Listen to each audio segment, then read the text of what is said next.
This week's episode, Hail Mary Pizza in Atwater Village.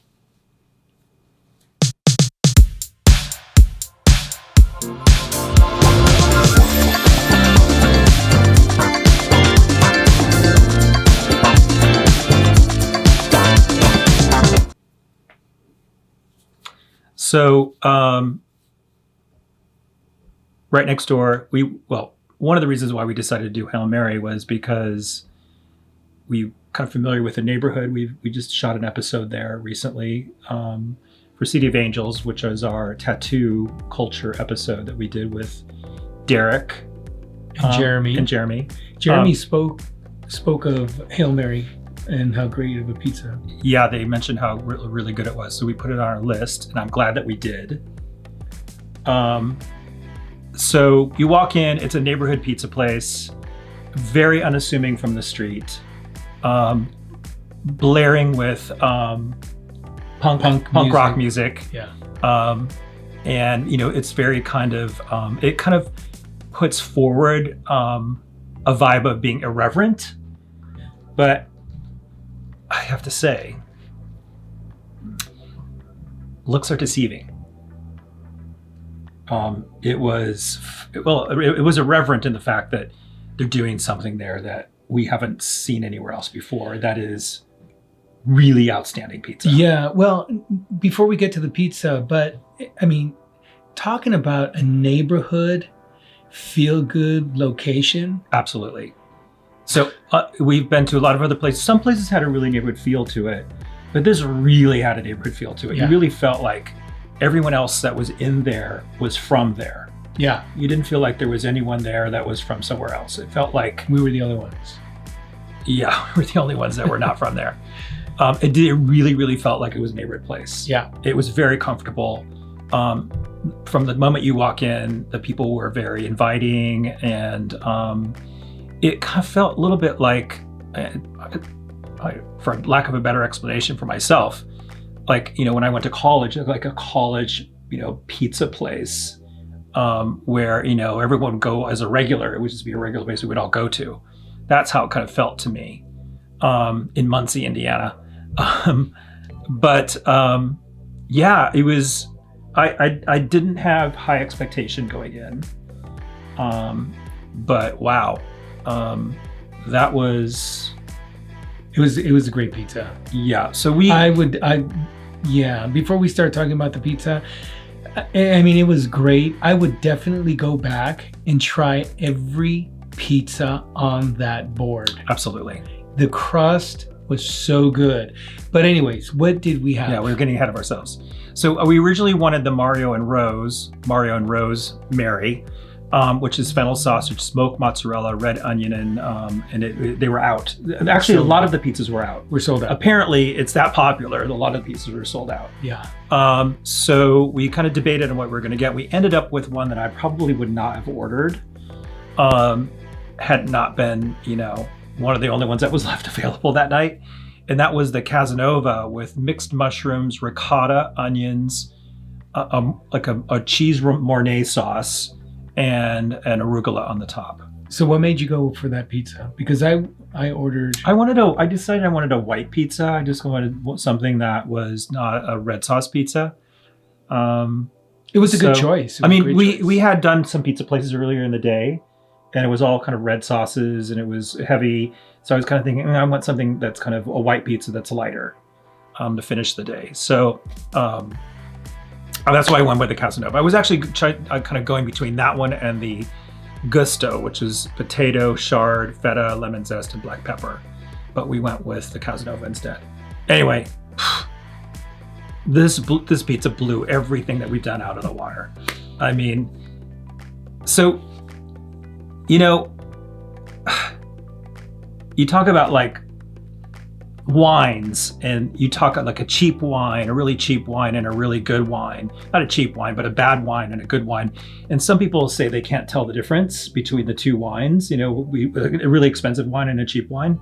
Let me tell you, this pizza, the crust on this pizza, if you took like a pizza we did earlier in the day and you'd have this one next to one another, not even you would be able to tell. Even if you were not experienced, you would be able to tell. It's like far and away the best crust we've ever had on any pizza. It's just it was outstanding.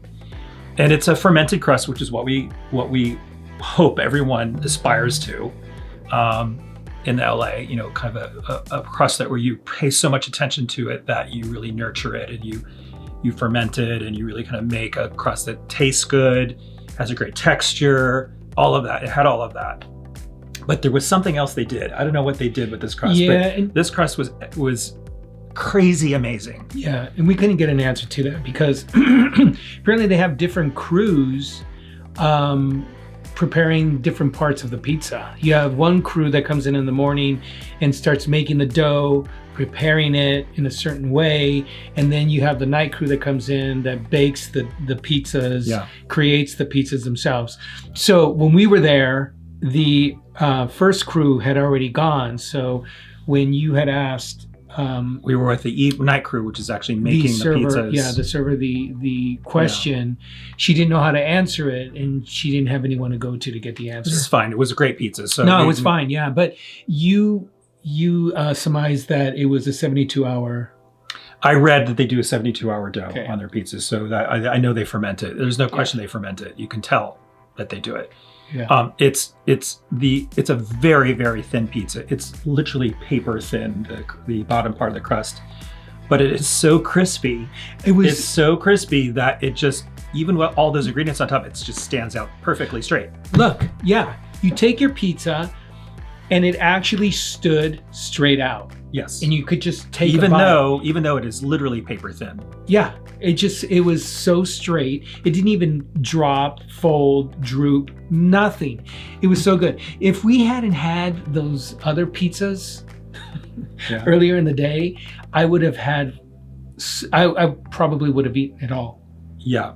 And I think they put something else in the dough. I think they use whole wheat. It's a mixture of different things, I think. So it has a very, it's like a nutty flavor. There's like a nutty flavor to in addition to having a great consistency, there's like I can't explain the flavor of the dough, but it's a little bit of a nutty flavor to it. It was outstanding. Hail Mary, it was good. Yeah, that's exactly. So we started out with also the Caesar salad. We started with the Caesar salad at the very beginning, and they hand make the Caesar salad dressing. I mean, come on. You know, a place like that, you walk in, you think, oh, they're going to use, something from, a food service. No, this is everything was scratch. Yeah. They took the time to make that Caesar dressing from scratch. I mean, the ingredient, all of the greens, all the stuff they used was like, you can tell they did not buy this from a food service. This is like very high quality ingredients. Yeah. They're buying these from either a local farm or something, because everything on there was very high quality. It was really good. Yeah. And then the pizza wasn't perfectly round either, which, also gave you the hint that everything is just handmade there. It was actually really good. It was good. The best pizza I've had so far. The best, I think. I'm not even going to say I think. I know it is the best pizza that we've had so far. Yeah. And, we keep going back to Di La Nonna, the first one that we reviewed, which was outstanding. Yeah, it was good. And we didn't think that anyone could beat Di La Nonna, and this beat Di La Nonna. Yeah. This is, I love Di La Nonna. I will go back. I will be a customer for Di La Nonna as long as they're around. But this is a very special pizza. Yeah. If there's an LA pizza, if there's someone out there that says they want to create an LA pizza, this is an LA pizza. Yeah. And I would say that because the crust is unique, the farmer's market fresh ingredients on the top. This is not like any other pizza you've had anywhere else in the country. Nowhere. Yeah. This one I would totally 100% recommend to people. I would take friends to it. It was that good. So what are you going to rate it? I give it 2 thumbs up. Yeah. If there's such a thing. Here. Yeah, I would. 2 thumbs. And yes, I'm going to borrow your 2 thumbs up. Yeah. It is absolutely 2 thumbs. It's a thumbs up as well.